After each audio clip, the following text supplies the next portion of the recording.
Quando eu vi o sangue escorrendo pelas minhas pernas, manchando o lençol branco da minha cama, eu só tinha 10 anos. Vocês estão me ouvindo? Meu nome é Josefa Bezerra dos Santos, tenho 83 anos, e o que vou contar aqui nesse vídeo vai doer na alma de vocês como doeu na minha carne por décadas. Se tu tá assistindo isso agora, tu já tá me ajudando a curar essas feridas que nem o tempo conseguiu fechar direito. Sabe, cada pessoa que ouve minha história é como um ponto de sutura nessa chaga aberta que carrego desde menina. E se tu puder se inscrever no canal, vai ajudar essa história a chegar em mais gente que precisa ouvir, que precisa saber que não tá sozinha nesse sofrimento. Todo mês a gente faz sorteio para os inscritos que mais comentam e dão like. É só um jeitinho da gente agradecer quem caminha junto com a gente nessa jornada de cura. Eu nasci em Juazeiro do Norte, no Ceará, numa casa simples, mas arrumadinha, com chão de terra batida e paredes caiadas de branco. Meu pai, seu Sebastião, era um homem trabalhador que mal parava em casa. Comerciante de gado, vivia de cidade em cidade, negociando, trazendo o sustento, mas levando com ele o abraço, o afago, a proteção que eu tanto precisava. A imagem dele que guardo é sempre a mesma. Chegando cansado, com poeira na roupa e um sorriso cansado no rosto, trazendo um pacote de biscoito ou uma fita para o cabelo. Minha princesinha, ele dizia, sem saber que no reino dele o dragão já tinha invadido o castelo. Minha mãe, Dona Raimunda, era o que o povo chamava de mulher de fé. Rezava o terço 3 vezes ao dia, conhecia cada oração de cor, era a primeira a chegar na igreja e a última a sair.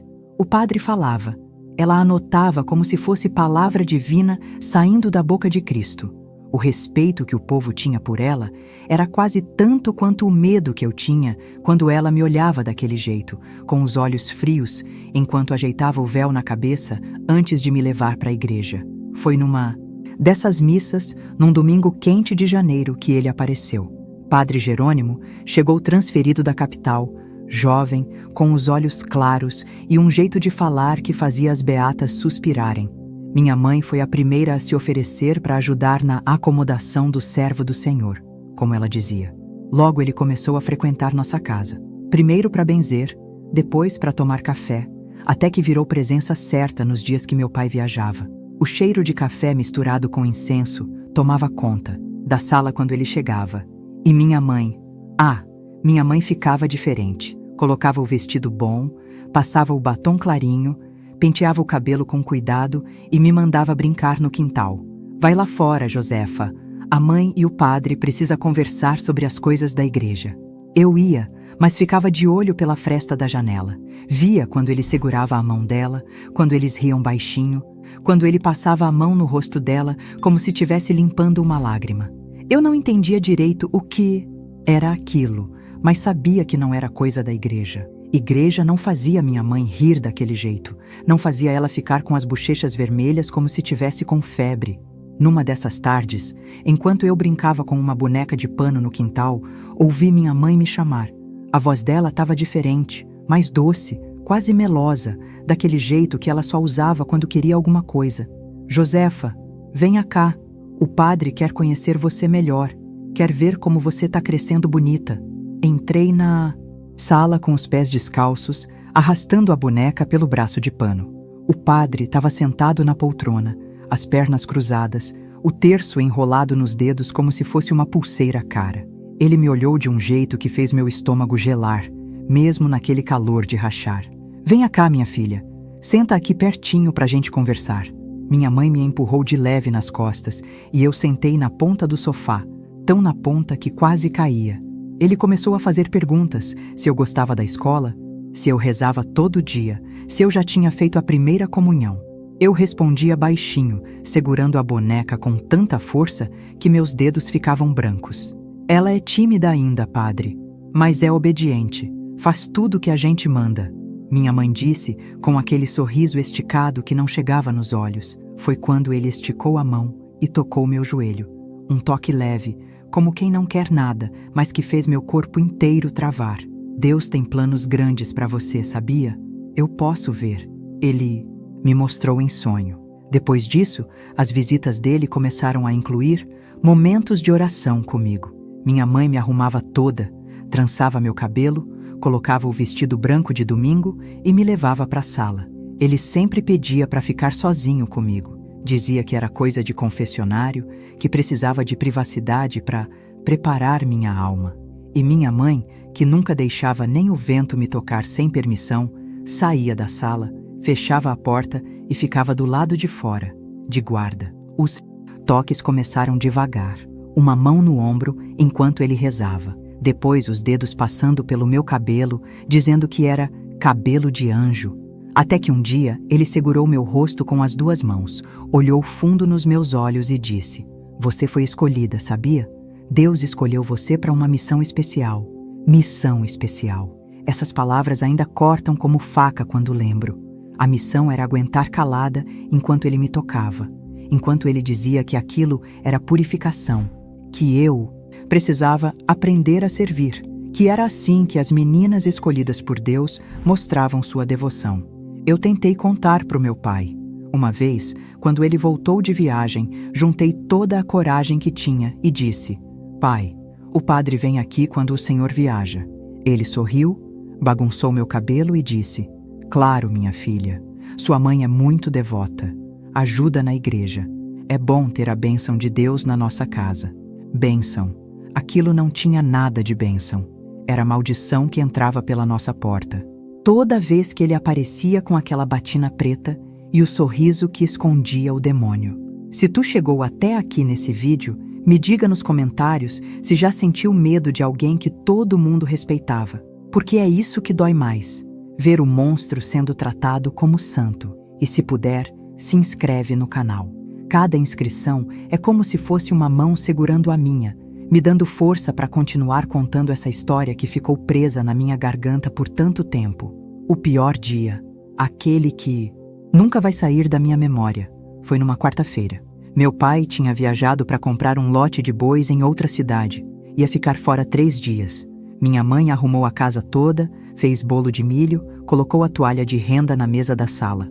Eu já sabia o que aquilo significava. Quando o padre chegou, minha mãe veio para o meu quarto, me arrumou como se fosse dia de procissão e disse: "Hoje o padre vai te ensinar coisas mais importantes da fé, coisas que toda menina precisa saber antes de virar moça." Posso continuar contando o que aconteceu depois? Me diz nos comentários se você está preparado para ouvir, porque nem eu estava preparada para viver. Obrigada por ficar comigo até aqui. Cada minuto que você passa ouvindo minha história é como se fosse um abraço que eu nunca recebi quando precisava. Vou continuar de onde parei, mas antes quero dizer que tua presença aqui significa muito. É como se cada um de vocês fosse uma telha consertando o teto da minha casa que desabou. Naquele dia, naquela quarta-feira, quando minha mãe me levou até a sala onde o padre esperava, eu tremia tanto que meus dentes batiam uns nos outros, fazendo um barulhinho que só eu escutava. Ele estava sentado na poltrona, folheando uma Bíblia grande, dessas antigas, com capa de couro e páginas douradas nas bordas. Quando me viu, fechou o livro com cuidado e sorriu. "Venha, minha filha. Hoje vamos aprofundar seus estudos sobre a palavra sagrada." Eu olhei para minha mãe, implorando, com os olhos, mas ela só assentiu com a cabeça e saiu, fechando a porta atrás de si. O clique da fechadura soou como uma sentença.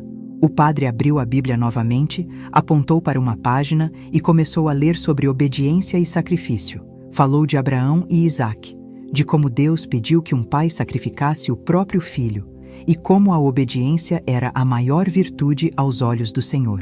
Você entende o que isso significa, Josefa? Significa que quando Deus pede algo de nós, por mais difícil que pareça, devemos obedecer sem questionar. Enquanto falava, ele se aproximou, sentou ao meu lado no sofá. O cheiro de colônia e incenso que vinha dele me dava náuseas. Ele colocou a mão no meu joelho, depois foi subindo, devagar, como uma cobra rastejando. Deus escolheu você, Josefa. Escolheu seu corpo jovem e puro para servir aos propósitos dele. E eu sou o mensageiro desses propósitos. Foi nesse dia que ele fez o que um homem nunca deveria fazer com uma criança. O que deixa marcas que nem o tempo consegue apagar. Enquanto acontecia, eu olhava para a Bíblia aberta sobre a mesa, as palavras sagradas testemunhando o pecado mais profundo. Eu chorava em silêncio, as lágrimas escorrendo pelo rosto e molhando o vestido branco que minha mãe tinha escolhido com tanto cuidado. Quando acabou, ele se ajoelhou, pegou a Bíblia e colocou sobre minha cabeça como uma bênção perversa. Isso fica entre nós e Deus. Sua mãe não entenderia, seu pai muito menos. Eles não foram escolhidos como você. Saí daquela sala cambaleando, com dor entre as pernas e a alma despedaçada. Minha mãe estava na cozinha, mexendo uma panela no fogão. Quando me viu, parou, me olhou de cima a baixo e perguntou: "Aprendeu bastante hoje?" Eu não consegui responder. Fui direto para o banheiro, me tranquei lá dentro e tentei limpar o que não tinha limpeza.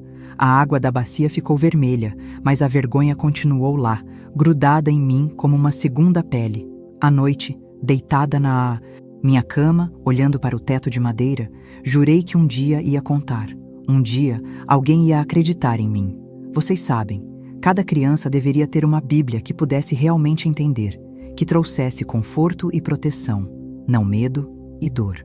Uma Bíblia como essa que encontrei recentemente, feita especialmente para crianças e jovens, com linguagem simples e ilustrações que ajudam a compreender as mensagens de amor e respeito que deveriam ser o verdadeiro ensinamento. Se você conhece uma criança que precisa encontrar conforto nas palavras sagradas, o link para essa Bíblia especial está lá na descrição desse vídeo ou no comentário fixado.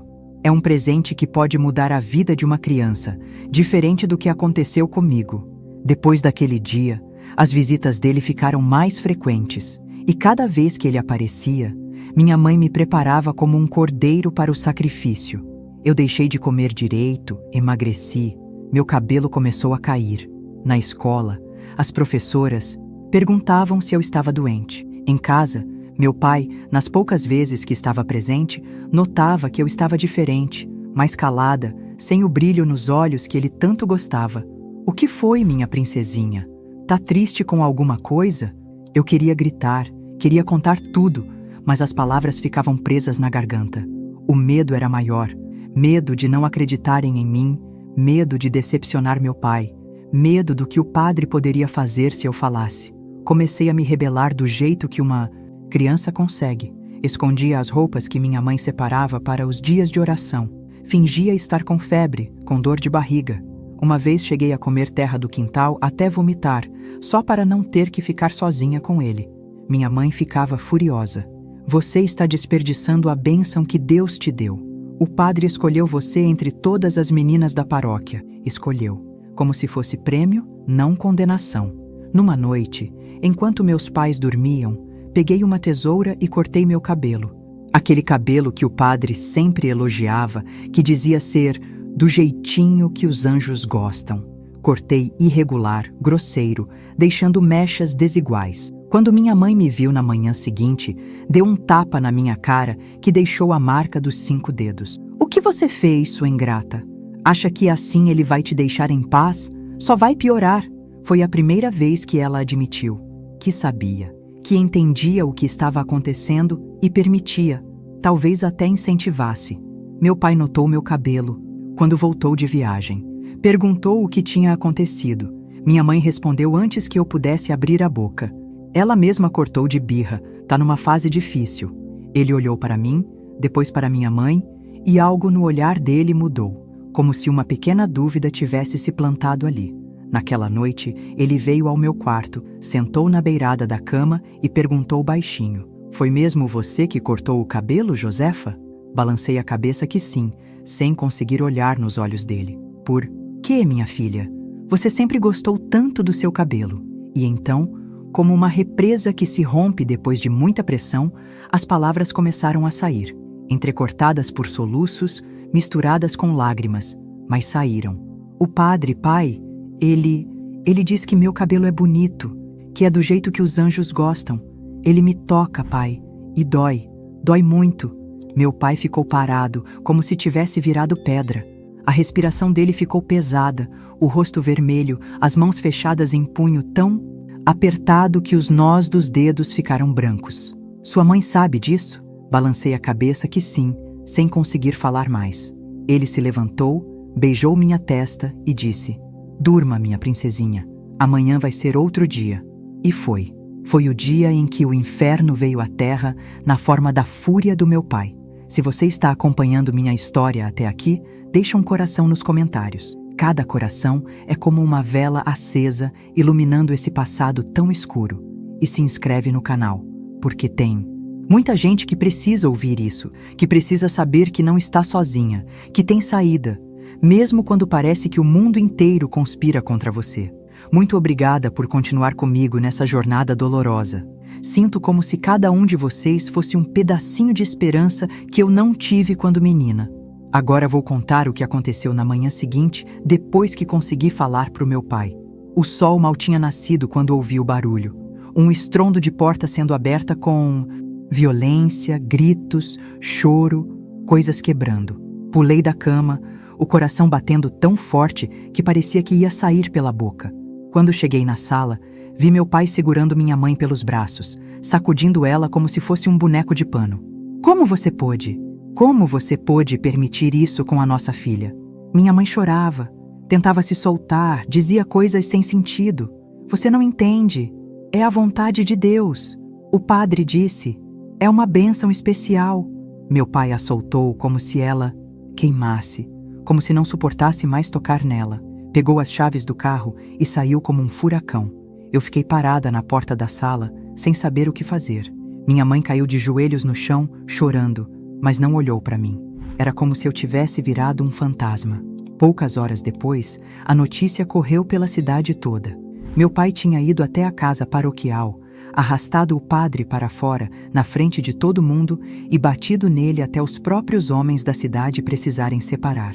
Bateu, com os punhos, com um pedaço de madeira que encontrou no caminho, gritando coisas que ninguém nunca tinha ouvido seu Sebastião, homem calmo e respeitado, dizer: demônio de batina, tocou na minha filha, destruiu a inocência dela. O padre foi levado para o hospital da cidade vizinha. Meu pai foi preso, mas solto no mesmo dia porque o delegado era seu compadre e, ao saber o motivo da surra, disse que no lugar dele teria feito pior. Quando voltou para casa, meu pai não era mais o mesmo. O olhar tinha endurecido, a voz ficado mais grave, os ombros curvados como se carregasse um peso invisível. Entrou, olhou para minha mãe e disse apenas: arrume suas coisas e saia da minha casa. Você não é mais mãe da minha filha.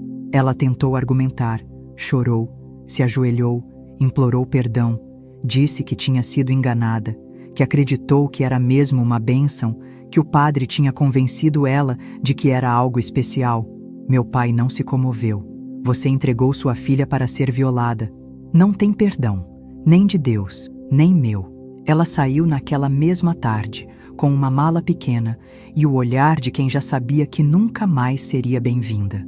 Não olhou para mim, não se despediu, não pediu desculpas. Foi embora como quem foge de um crime, deixando para trás apenas o cheiro de perfume barato e uma marca de batom no copo de café da cozinha. Ficamos só eu e meu pai. Ele, sem saber como cuidar de uma menina sozinho. Eu, sem saber como voltar a ser criança depois de tudo. Os primeiros dias foram estranhos, silenciosos. Ele tentava fazer comida, mas queimava o arroz. Tentava pentear meu cabelo, mas os dedos grossos de homem da roça se enrolavam nas mechas desiguais que eu tinha cortado. Tentava sorrir, mas os olhos dele estavam sempre tristes. Uma noite, ele sentou na beirada da minha cama, como tinha feito no dia da revelação, e disse: Josefa, você pode me dizer o que aconteceu? Tudo. Não precisa ter medo. Nunca mais ninguém vai te machucar.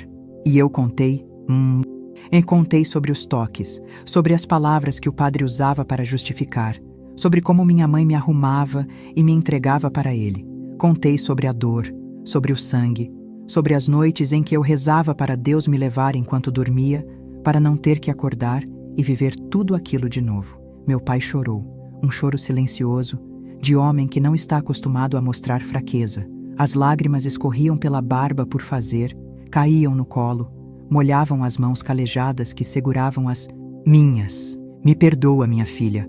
Me perdoa por não ter estado aqui para te proteger. Foi a primeira vez que eu senti que alguém realmente se importava com a minha dor, que não estava tentando esconder, justificar ou ignorar. Meu pai estava ali, assumindo uma culpa que nem era dele, me pedindo perdão por algo que outros tinham feito. A cidade inteira ficou contra nós. As beatas da igreja diziam que eu tinha inventado tudo, que era muito nova para entender o que estava falando. Diziam que meu pai era violento, que tinha atacado um homem de Deus sem motivo. O bispo veio de longe, fez uma reunião fechada com os homens importantes da cidade e, no fim, o padre foi apenas transferido para outra paróquia. Nenhuma punição, nenhuma justiça. Começamos a receber ameaças, bilhetes debaixo da porta, telefonemas no meio da noite, olhares de ódio na rua, como se nós fôssemos os culpados, como se tivéssemos destruído algo precioso, e não o contrário. Meu pai decidiu que não. Podíamos mais ficar ali. Vendeu o que tinha, fechou os negócios e anunciou que iríamos embora. Para onde? Nem ele sabia direito. Só sabia que precisávamos ir para longe, recomeçar em um lugar onde ninguém nos conhecesse, onde eu pudesse tentar esquecer. Na noite anterior à nossa partida, ele me encontrou no quintal, olhando para as estrelas. No que está pensando, Josefa? Se Deus existe mesmo, pai? Se ele existe e deixou isso tudo acontecer comigo? Meu pai, que nunca tinha sido homem de muita fé, ficou em silêncio por um tempo, como se também estivesse procurando a resposta nas estrelas. Não sei se Deus existe, minha filha, mas sei que o mal existe e se veste de muitas formas, às vezes até de batina. O que aconteceu com você não foi culpa sua, nem castigo divino. Foi maldade humana, pura e simples. E é contra essa maldade que temos que lutar todos os dias. No dia seguinte, partimos antes do amanhecer.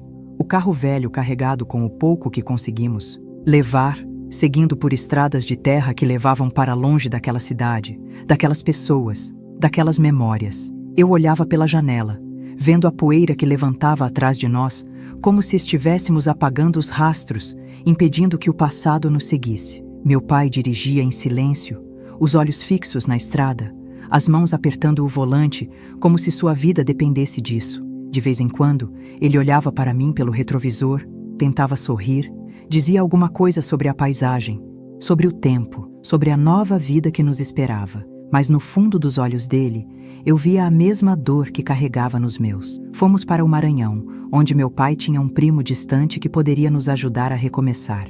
Era uma cidade pequena também, mas ninguém nos conhecia ali. Ninguém sabia da nossa história, do nosso passado, das nossas cicatrizes. Meu pai arrumou trabalho como vendedor em uma loja de material de construção. Não ganhava muito, mas era o suficiente para alugar uma casinha simples e me manter na escola. Ele aprendeu a cozinhar, a lavar roupa, a trançar meu cabelo que crescia novamente. Aprendeu a ser pai e mãe ao mesmo tempo, enquanto eu aprendia a confiar de novo. À noite, quando os pesadelos vinham, e eles vinham quase todas as noites, meu pai estava lá. Sentava na beirada da cama, segurava minha mão, cantava baixinho as canções de ninar que lembrava da própria infância. Espantava os monstros que viviam na minha memória com a única arma que tinha, o amor incondicional de um pai. Obrigada de coração por continuar comigo. Sua presença é como um bálsamo nessas feridas antigas que estou abrindo. Se você está se perguntando por que conto isso depois de tantos anos, é porque o silêncio só protege quem fez o mal. Falar é o primeiro passo para curar. Nossa vida no Maranhão foi um recomeço difícil, mas necessário. Eu tinha 11 anos quando chegamos, carregando mais dor do que qualquer criança deveria suportar. Meu pai matriculou-me numa escola nova, disse que eu tinha perdido a mãe, o que de certa forma era verdade, e pediu compreensão dos professores com meu comportamento retraído. Os primeiros meses foram os mais difíceis. Eu quase não falava, não brincava com as outras crianças, me assustava com qualquer homem que se aproximasse. Na escola, sentava sempre no fundo da sala, perto da porta, como se precisasse ter certeza de que podia fugir a qualquer momento. Quando o professor de religião entrava, eu tremia. Tanto que uma vez cheguei a vomitar na sala de aula. A diretora chamou meu pai para uma conversa. Sugeriu que eu visse um especialista. Naquela época e naquele lugar, isso significava o psiquiatra do único hospital da região. Um homem velho com cheiro de cigarro e mãos frias que me olhava por cima dos óculos, como se eu fosse um animal exótico. Sua filha tem problemas de adaptação. Talvez seja melhor mantê-la em casa por um tempo, até que se acalme. Meu pai, que nunca tinha sido homem de muitas palavras, surpreendeu a todos com sua resposta. Minha filha não tem problema nenhum. Ela foi machucada, violada por quem devia protegê-la. O problema não está nela. Está no mundo que permitiu isso. E ela vai para a escola sim. Vai aprender, vai crescer, vai viver a vida que merece. Se alguém tem que ficar em casa, que sejam aqueles que fazem mal às crianças. Voltamos para casa naquele dia com uma decisão tomada. Não seríamos mais vítimas. Eu ia lutar, com a ajuda do meu pai, para recuperar a vida que tinham tirado de mim. Comecei a melhorar aos poucos. Um sorriso aqui, uma palavra ali. Fiz uma amiga, Luzia, filha da costureira que morava 2 casas depois da nossa. Ela não sabia o que tinha acontecido comigo, mas parecia entender que eu precisava de paciência. Brincávamos de boneca no quintal dela e às vezes ela me deixava segurar os retalhos de tecido colorido que a mãe descartava depois de costurar os vestidos das mulheres da cidade. Em casa, meu pai criou uma rotina para nós. Café da manhã juntos antes da escola, jantar na mesa da cozinha onde contávamos como tinha sido o dia, leitura antes de dormir. Ele não era um homem estudado, mas tinha alguns livros velhos que lia e relia para mim. Aventuras, fábulas, histórias de lugares distantes onde as coisas boas sempre venciam no final. Foi nessa época que comecei a escrever. Primeiro, pequenos diários onde colocava meus pensamentos mais escuros, minhas memórias mais dolorosas. Depois, histórias inventadas, onde as meninas eram sempre fortes, corajosas, capazes de enfrentar qualquer monstro. Meu pai encontrou um desses cadernos um dia, leu as histórias que eu tinha criado e com os olhos marejados disse: "Você tem o dom da palavra, Josefa. Um dia vai usar isso para ajudar outras pessoas." Ele estava certo, embora nenhum de nós soubesse o quanto naquela época. Os anos foram passando. Eu cresci, terminei a escola, comecei a trabalhar como auxiliar na biblioteca municipal. Os livros se tornaram meus melhores amigos. Me levavam para longe quando as memórias ficavam pesadas demais. Meu pai envelheceu, o cabelo escuro dando lugar a fios brancos, as mãos ficando mais trêmulas, mas o coração continuava forte, cheio de amor e proteção. Aos 18 anos, tomei uma decisão que mudaria minha vida de novo. Queria estudar, ir para a faculdade, me tornar professora, queria ajudar crianças como eu, estar atenta aos sinais que ninguém percebeu em mim, ser a voz que eu não tive. Meu pai apoiou, como sempre. Vendeu o único bem de valor que tínhamos, um terreno pequeno que tinha comprado com as economias de anos, para pagar minha faculdade em São Luís. "Não se preocupe comigo", ele disse quando o ônibus estava prestes a partir. "Você merece essa chance. Vai, estuda, se torna a mulher forte que sei que pode ser." Nos abraçamos por um longo tempo, ambos sabendo que nada disso teria sido possível sem ele, sem seu amor, sem sua coragem de enfrentar o mundo todo por mim. A faculdade foi difícil, não só pelas aulas, pelos livros em línguas que eu mal entendia, pelos professores exigentes. Foi difícil porque pela primeira vez em anos eu estava sozinha. Sem a presença constante do meu pai, os pesadelos voltaram com força total. Acordava gritando no meio da noite, assustando as colegas de república onde morava. Foi quando conheci Dona Zuleide, uma senhora que trabalhava na limpeza da faculdade. Ela me viu, chorando escondida atrás da biblioteca um dia, e, em vez de ignorar como tantos faziam, sentou-se ao meu lado. "O que te machucou tanto, minha filha?" E não sei por quê. Talvez pelo jeito dela, pelo olhar que lembrava o do meu pai, pela maneira como segurou minhas mãos entre as suas, calejadas de tanto trabalho. Contei tudo, desde o início, sem esconder nenhum detalhe sórdido. Ela ouviu em silêncio, lágrimas escorrendo pelo rosto enrugado. Quando terminei, ela me abraçou com força. "Você não está sozinha. Nunca esteve." Descobri que Dona Zuleide coordenava um grupo de apoio para mulheres vítimas de violência na igreja batista que frequentava. Me convidou para participar, mesmo eu não sendo da religião dela. "Deus não tem denominação quando se trata de curar corações", ela dizia. Foi nesse grupo que realmente comecei a me curar, ouvindo outras histórias, algumas tão ou mais dolorosas que a minha. Mulheres que tinham sido abusadas por padres, pastores, Familiares, professores, médicos, pessoas que deveriam proteger e que, em vez disso, destruíram. Cada história que eu ouvia era como um espelho onde via refletida minha própria dor, mas também minha própria força, porque todas nós estávamos ali, sobreviventes, lutando para reconstruir nossas vidas, apesar do que tinham feito conosco. Comecei a falar no grupo, primeiro apenas sobre mim, depois oferecendo palavras de conforto para as recém-chegadas que ainda carregavam o olhar assustado que eu conhecia tão bem. Descobri que minha voz, que tinha sido silenciada por tanto tempo, agora podia ser uma fonte de força para outras. Me formei em pedagogia e voltei para a cidade pequena onde meu pai ainda vivia. Ele estava mais velho, mais cansado, mas seus olhos ainda brilharam de orgulho quando me viu descer do ônibus com o diploma enrolado na mão. Consegui emprego na única escola da cidade, ensinando crianças pequenas. E foi lá, entre carteiras miniatura e desenhos coloridos pendurados nas paredes, que encontrei meu verdadeiro propósito. Eu observava cada criança com atenção, procurando sinais. A menina que chegava sempre de manga comprida, mesmo no calor, escondendo hematomas. O menino que se encolhia quando um homem levantava a voz. A criança que de repente parou de sorrir. Para cada uma delas, eu era mais que professora.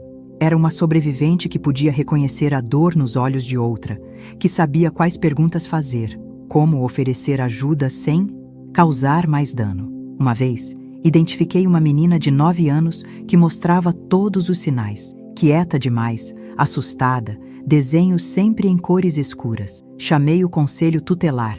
Insisti que investigassem, mesmo quando o pai dela, homem respeitado na comunidade, assim como o padre que me violou, negou tudo.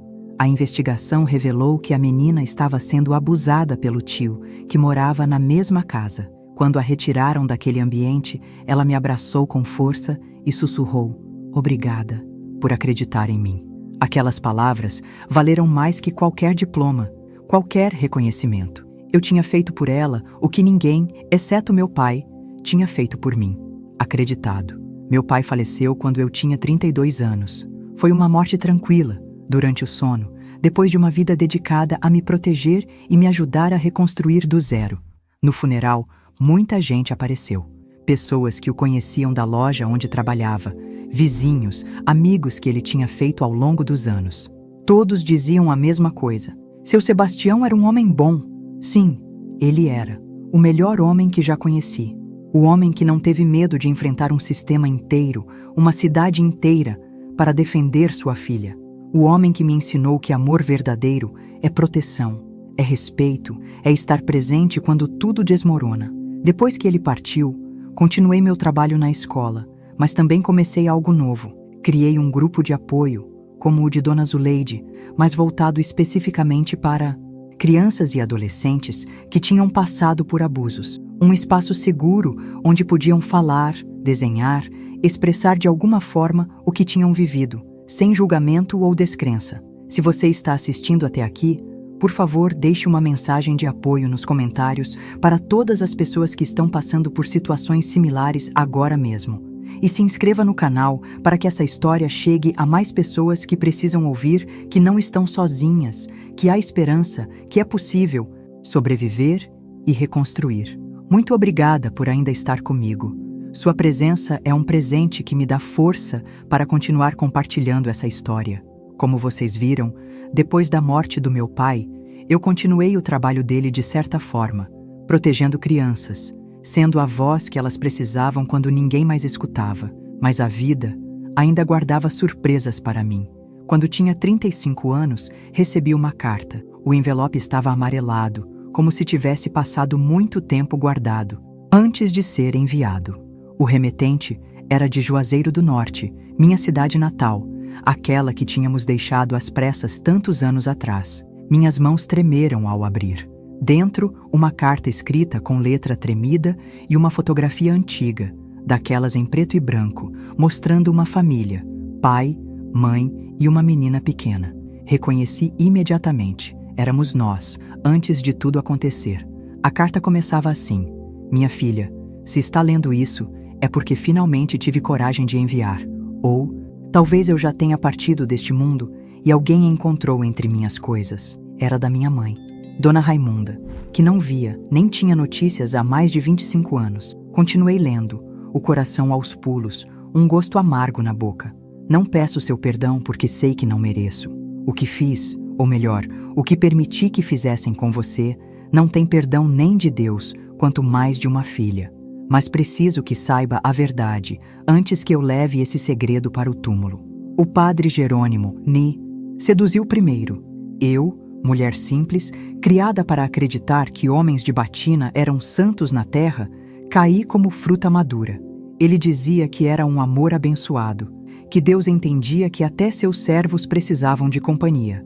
Acreditei em tudo. Entreguei meu corpo, minha alma, minha dignidade.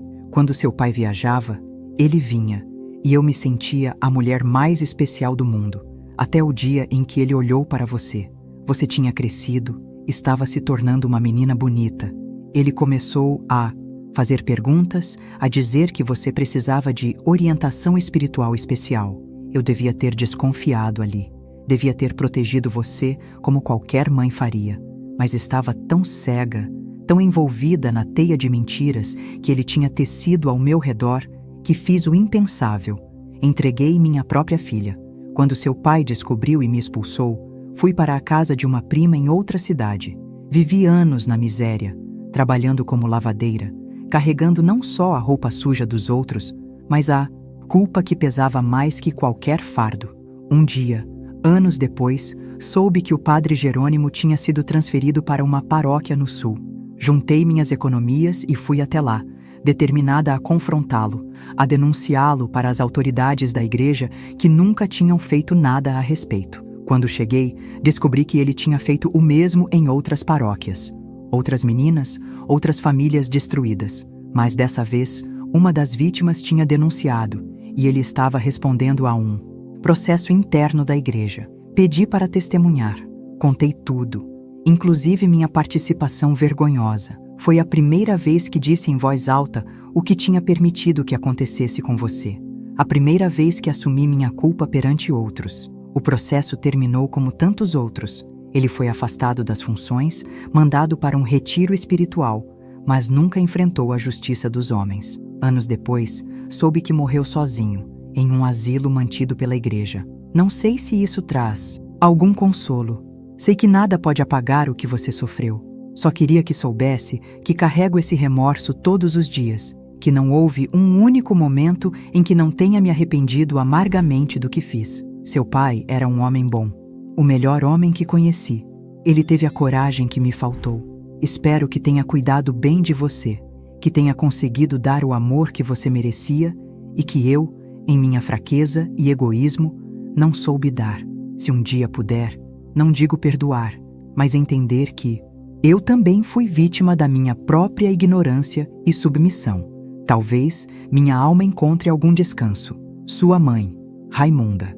Terminei de ler com lágrimas escorrendo pelo rosto. Não eram lágrimas de perdão ou reconciliação, mas de uma compreensão que nunca tinha conseguido alcançar antes. Minha mãe, que tinha sido o monstro nos meus pesadelos por tantos anos, era também uma vítima. Não da mesma forma que eu, não com a mesma inocência, mas vítima ainda assim de um sistema que ensinava mulheres a obedecer sem questionar, a aceitar a palavra de homens como lei, especialmente se viessem vestidos com os mantos da autoridade religiosa. Não respondi à carta. Não tinha endereço para responder, de qualquer forma, mas guardei-a junto com a fotografia, como um lembrete de que a maldade raramente é simples, raramente tem apenas um rosto. É um sistema, uma teia onde alguns são predadores e outros são tanto vítimas quanto cúmplices. Anos depois, já com 40 anos, decidi voltar a Juazeiro do Norte. Não para procurar minha mãe. Algo me dizia que ela já não estava mais entre nós, mas para enfrentar os fantasmas que tinha deixado para trás. A cidade tinha mudado muito, crescido, se modernizado. Poucas pessoas se lembravam da família Bezerra, do escândalo envolvendo o padre, da menina que tinha sido levada pelo pai depois que tudo veio à tona. Fui até nossa antiga casa. Outros moravam lá agora, uma família jovem com crianças pequenas. Não me identifiquei, apenas passei pela rua. olhando para as janelas, para o quintal onde um dia brinquei inocente, antes que a maldade do mundo me encontrasse. Visitei também a igreja. Tinha sido reformada, pintada de branco, com vitrais novos. O padre era outro, jovem, com um sorriso sincero e olhos claros que não escondiam segredos obscuros. Assistia a uma missa, sentada no último banco, invisível entre os fiéis. Não senti medo, não senti raiva. Senti apenas uma tristeza profunda pelo que poderia ter sido, pela fé simples e limpa que poderia ter tido se não tivesse conhecido seu lado mais sombrio tão cedo. No cemitério da cidade, encontrei o túmulo da minha mãe, uma lápide simples com apenas seu nome e as datas. Tinha morrido 5 anos após me enviar a carta. Fiquei ali por um tempo, em silêncio, sem saber exatamente o que sentia. Não era perdão, ainda não, mas também não era mais o ódio cego que tinha me consumido por tanto tempo. Deixei flores, não porque ela merecia, mas porque eu precisava desse gesto para começar a fechar esse capítulo da minha vida. De volta ao Maranhão, meu trabalho com crianças abusadas ganhou um novo sentido. Comecei a incluir também um olhar para as famílias, especialmente para as mães, porque entendi, a duras penas, que muitas vezes elas também são vítimas de um sistema maior, de uma cultura que as ensina a se submeter, a duvidar de si mesmas, a colocar a palavra de homens, especialmente homens em posições de autoridade, acima da própria intuição, do próprio instinto de proteção. Comecei a dar palestras em escolas, em centros comunitários, em grupos de mulheres. Contava minha história, não para despertar pena, mas para alertar, para educar, para quebrar o ciclo de silêncio e submissão que permite que esses abusos continuem acontecendo geração após geração.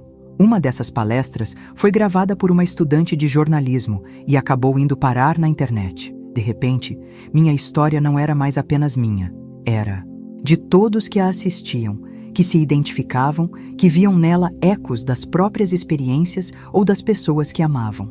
Comecei a receber mensagens, centenas delas, de mulheres, de homens, de jovens, de idosos, pessoas que tinham passado pelo mesmo tipo de abuso e nunca tinham tido coragem de falar. Pessoas que suspeitavam que algo estava acontecendo com uma criança próxima e agora sabiam que sinais procurar, como agir. Pessoas que simplesmente queriam dizer obrigado por dar voz ao que nunca conseguia expressar. E assim, quase sem querer, me tornei uma espécie de porta-voz. Uma voz entre muitas, mas uma voz que se recusava a se calar, a fingir que essas coisas não acontecem, a aceitar o silêncio como única resposta possível. Agradeço de coração a você, que chegou até aqui comigo. Sua presença, seu tempo, sua atenção significam mais do que posso expressar. Se essa história tocou você de alguma forma, peço que compartilhe com quem achar que precisa ouvir. Cada compartilhamento pode ser a mão estendida que alguém está esperando em seu momento mais escuro. Estou agora com 83 anos. O tempo marcou meu rosto com rugas. Meu cabelo está branco como algodão. Minhas mãos tremem um pouco quando seguro uma xícara de café. Mas minha voz, essa voz que foi silenciada por tanto tempo, continua forte. Nunca me casei. Nunca tive filhos biológicos. A violência que sofri deixou marcas físicas que tornaram a maternidade impossível para mim. Mas tive centenas de filhos ao longo dos anos. Cada criança que ensinei, cada jovem que aconselhei, cada pessoa quebrada que ajudei a se reconstruir. Eles são minha família, meu legado. Vivo agora em uma casinha simples em São Luís, aposentada da escola, mas nunca do trabalho de conscientização. 3 vezes por semana, recebo em minha sala pessoas que precisam falar, que precisam ser ouvidas, que precisam saber que não estão sozinhas em sua dor. Às vezes, quando o dia está acabando e estou sentada na minha varanda, olhando o sol se pôr sobre os telhados da cidade, penso em como a vida dá voltas. Como aquela menininha assustada de Juazeiro do Norte, que achava que nunca mais conheceria paz ou alegria, conseguiu encontrar propósito na própria dor. Como as feridas mais profundas, quando expostas à luz, podem se transformar em força para ajudar outros a curar as suas. Penso também no meu pai, em como ele me ensinou que um único ato de coragem pode mudar tudo. Como ele enfrentou, não apenas um homem, mas um sistema inteiro, uma cidade inteira, por amor a mim. como ele abriu mão de tudo, sua casa, seus amigos, sua comunidade, para me dar uma chance de recomeçar. Como ele foi, verdadeiramente, a mão de Deus na minha vida quando eu mais precisava. Penso até na minha mãe, com uma compaixão que levei décadas para conseguir sentir, em como ela também foi vítima, ainda que de uma forma diferente. Em como o mesmo sistema que permitiu que eu fosse abusada tinha primeiro moldado ela para ser submissa, para duvidar de seu próprio valor, para acreditar que sua única importância vinha de ser útil aos homens em sua vida. Não a perdoei completamente. Há coisas que vão além do perdão humano, mas entendi que a raiz do mal que ela fez estava plantada em um solo muito mais antigo e muito mais profundo que ela mesma. Algumas pessoas me perguntam se ainda acredito em Deus depois de tudo. É uma pergunta difícil. Não frequento mais igrejas, não sigo rituais religiosos, mas acredito em algo maior que nós, em uma força de amor e justiça que trabalha no mundo, muitas vezes através das mãos e corações de pessoas comuns. Vi essa força no meu pai, que não era um homem religioso, mas que entendia o amor e a proteção de uma forma que muitos que se dizem servos de Deus nunca entenderão. Vi em Dona Zuleide, que usou sua fé não para julgar ou controlar, mas para acolher e curar. Vejo nas crianças que conseguem sorrir novamente depois de terem conhecido o pior da humanidade. Se isso é Deus, então sim, ainda acredito. Não o Deus pequeno e mesquinho dos homens que usam seu nome para justificar abusos e controle, mas o Deus do amor que se manifesta nos momentos mais inesperados, através das pessoas mais improváveis. Há alguns anos, fui convidada para falar em um congresso sobre proteção à infância. Era um evento grande, com especialistas de todo o país. Eu, uma velha professora do interior, me senti deslocada entre tantos doutores e autoridades. Mas quando chegou minha vez de falar, contei simplesmente minha história, sem termos técnicos, sem estatísticas, apenas a verdade crua de uma vida marcada pelo abuso e pela reconstrução. Quando terminei, o auditório inteiro estava em pé, aplaudindo. Muitos choravam. Uma mulher jovem veio até mim depois, abraçou-me com força e disse: "A senhora salvou minha vida hoje. Eu ia desistir, mas agora sei que posso continuar." Naquele momento, entendi completamente por que tinha sobrevivido, porque tinha passado por tudo aquilo. Não porque Deus tinha um propósito, como algumas pessoas bem-intencionadas tentam consolar, mas porque a vida, em sua imprevisibilidade brutal e bela, às vezes transforma nossas maiores feridas em pontes para alcançar outros que estão sofrendo. E assim sigo, dia após dia, contando minha história. Não para provocar pena ou revolta, embora esses sentimentos sejam naturais, mas para provocar ação, mudança, vigilância. Para lembrar a todos que as crianças são sagradas, não no sentido religioso vazio que tantas vezes é usado para encobrir abusos, mas no sentido mais profundo e verdadeiro. Elas são o futuro da humanidade, a esperança de um mundo melhor, e merecem crescer protegidas, amadas, respeitadas em sua dignidade. Se você está assistindo este vídeo e já sofreu abuso, quero que saiba, não foi sua culpa. Nunca foi. A culpa é sempre, sempre de quem abusa, de quem viola, de quem usa poder e confiança para machucar. E também daqueles que sabem e se calam, que veem e desviam o olhar, que suspeitam e não agem. Se você está assistindo e conhece alguma criança que apresenta sinais de abuso, mudanças bruscas de comportamento, medo excessivo, conhecimento sexual inapropriado para a idade, machucados inexplicados, não ignore, não espere, não pense que não é da sua conta. É da conta de todos nós proteger quem não pode se proteger sozinho. E se você está assistindo e trabalha com crianças, seja como professor, médico, cuidador ou em qualquer outra função, esteja atento. Você pode ser a única pessoa capaz de perceber os sinais, de fazer as perguntas certas, de agir antes que o dano seja irreparável. Hoje, aos 83 anos, olho para trás e vejo uma vida que poderia ter sido destruída pelo trauma, mas que encontrou propósito justamente na luta contra o que quase me destruiu. Não é uma história bonita, não é uma história fácil, mas é uma história de superação, de resistência, de recusa em permitir que o mal tenha a última palavra. E se há uma mensagem que gostaria de deixar para todos que me ouviram até aqui, é esta: não importa quão profunda seja a escuridão, há sempre um caminho para a luz. Não importa quão devastadora seja a tempestade, ela eventualmente passa. E não importa quão sozinho você se sinta em sua dor, há outros que passaram pelo mesmo, que entendem, que estendem a mão para ajudar a levantar. Se minha história tocou você de alguma forma, me ajude a espalhá-la. Se inscreva no canal, compartilhe com quem achar que precisa ouvir, conte nos comentários o que sentiu, o que aprendeu, talvez até sua própria história, se sentir que é seguro fazê-lo. Vamos criar uma comunidade de apoio, de cura, de proteção para aqueles que ainda não têm voz, porque o silêncio só protege os abusadores. É falando, compartilhando, expondo a verdade, à luz do dia que poderemos, juntos, construir um mundo onde nenhuma criança tenha que passar pelo que passei.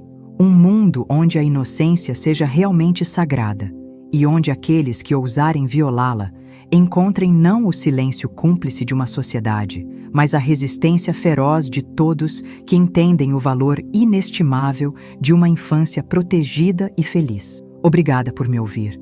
Obrigada por estar aqui comigo. E lembre-se sempre, você não está sozinho. Sua história importa. Sua voz importa. Sua cura importa.